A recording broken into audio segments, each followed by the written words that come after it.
Hi, my name is Niki Stepanian, and I'm one of the clinicians for the Counseling Team International. I've been with TCTI for about 3 years, but I've been in private practice for about 9.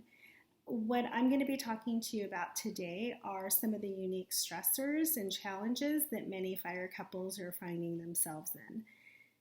Being married to a firefighter, these stresses and challenges are definitely something that he and I are feeling and that we're working together on to try to manage ourselves.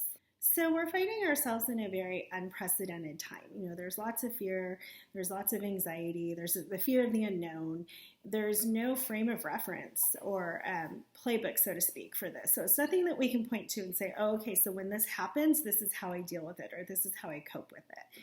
And I think because of that, we're all kind of collectively feeling just, a certain amount of stress, anxiety, and then there's also this loss of control over our daily lives and choices. The way that we would typically deal with something, we may not be able to do right now, or maybe we're missing the things that we normally do. I really miss going out to dinner with my husband, going to a movie. Like I'm feeling really, antsy lately. It's like, gosh, I just want to go do something. I want to go hang out with my family, my girls. I want to go do all the things that we normally enjoy doing as a couple or as a family. So I think that when you're talking about fire couples specifically, yes, we're people, we're feeling all the same things. But in addition to all of this, there's also this added stress or fear of this increased risk of exposure to our firefighters and what that means for us, right? So us as their partner, their spouse, and their families. This is something that we're not used to having to deal with. So even though this is new, I think it's important to remember that risk in and of itself is not new. It's not new to our firefighters and it's not new to us. Every time they walk out the door for a shift, there's this assumption of risk, right? But typically when we think of what those assumptions are, it's a structure fire, getting hurt or injured in a structure fire, getting hit on the freeway, responding to a car accident, getting a communicable disease from a medical aid. What none of us have been prepared for is this idea of a pandemic, that global huge risk that's occurring right now.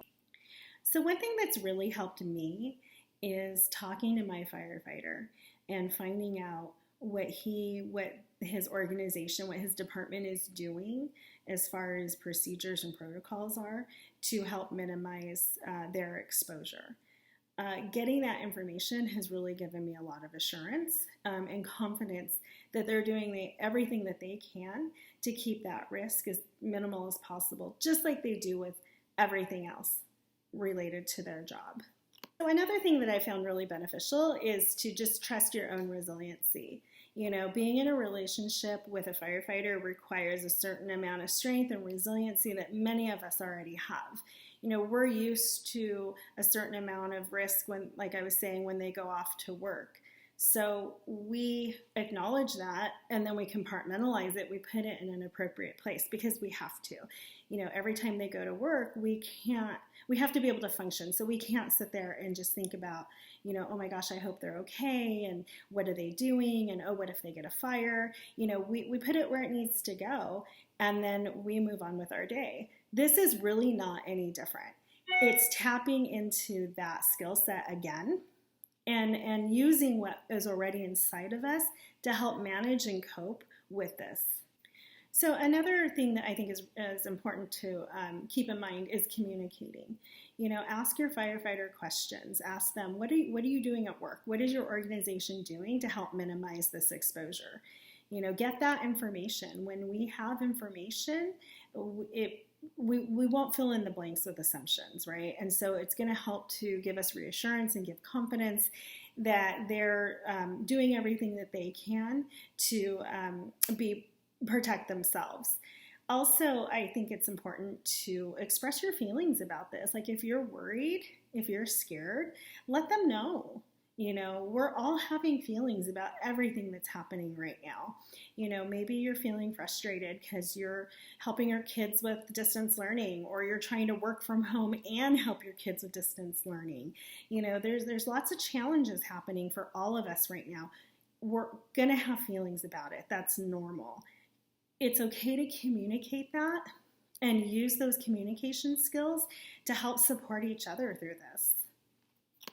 So now you as the firefighter, I think it's important to ask yourself, when you come home from your shift, what are you communicating to your family? Are you informed about what your department is doing?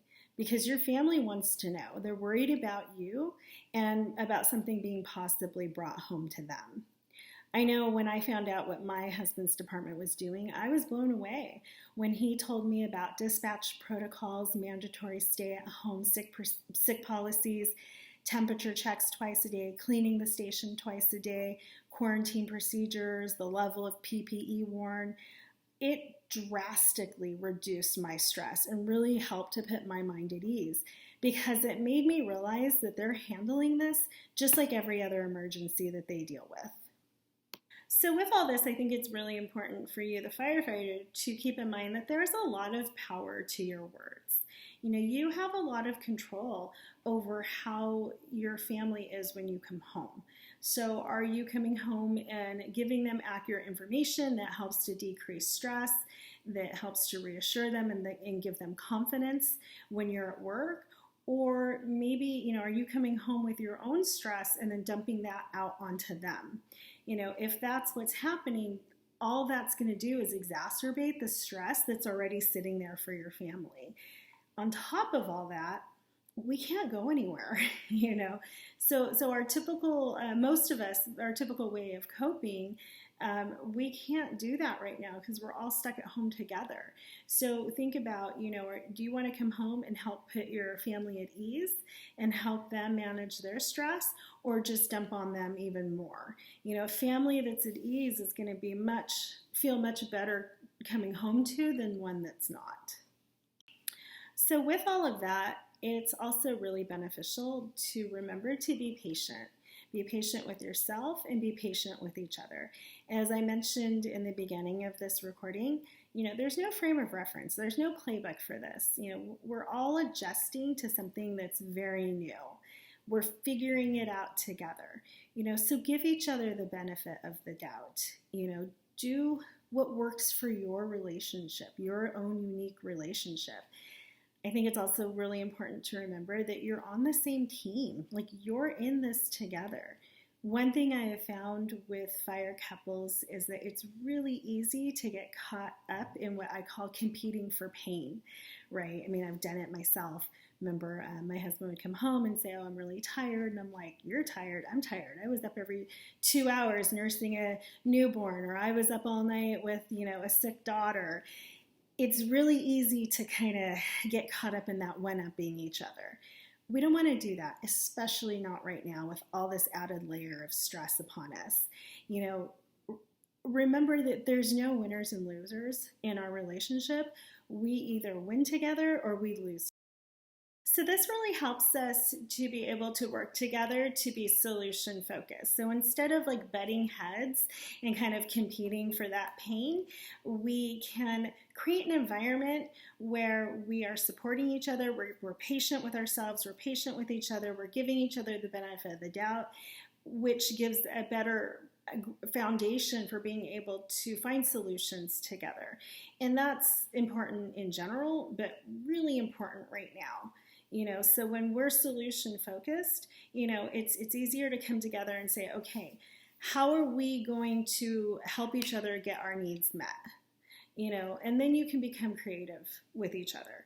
So you can think about, you know, maybe using bedtime or nap time to decompress, whether that's alone if your firefighter's working, or together when he's home. You know, going on walks together, as a family, as a couple, cooking together, playing games. Like, take this as an opportunity to really engage with each other, talk, have fun, you know, make the best of it. I've also found that having, you know, gratitude and giving to others has been really beneficial in helping people manage and cope. So coming in together as a couple or a family, take on a project. Find some things in your areas. I know a lot of areas right now are offering lots of ways to help get involved with the community, of course, from a distance. But, I know in my area, there's a big thing right now for sending thank you notes or just notes of encouragement and kindness to healthcare workers, nurses and doctors at hospitals, to nursing homes, for people who may not be able to see their families right now because they're a high-risk population. So getting involved in that, it really helps to take our mind off of what we can't control and gives us more focus on what we can control as an individual, as a couple, as a family. So lastly, I just wanted to take a few seconds and talk about perspective. Perspective is huge. How we perceive something really determines how it impacts us and how we feel about it. So for example, I know that this increased risk to exposure is real and it's there. We don't want to ignore that. But on the other hand, I'm very, very thankful that unlike a lot of people who are being laid off or who are being furloughed right now, that's not a concern or a stress that we currently have. So I can kind of take that off my plate. I know I'm adding one, but I'm also taking one off the plate. So I think kind of like I was mentioning a few seconds ago, focusing on what we can control helps to shift that perspective too. So, focusing on we can control how we come home. We can control how and what we're communicating. We can control how much we're engaging with each other, with our families, what we're doing together.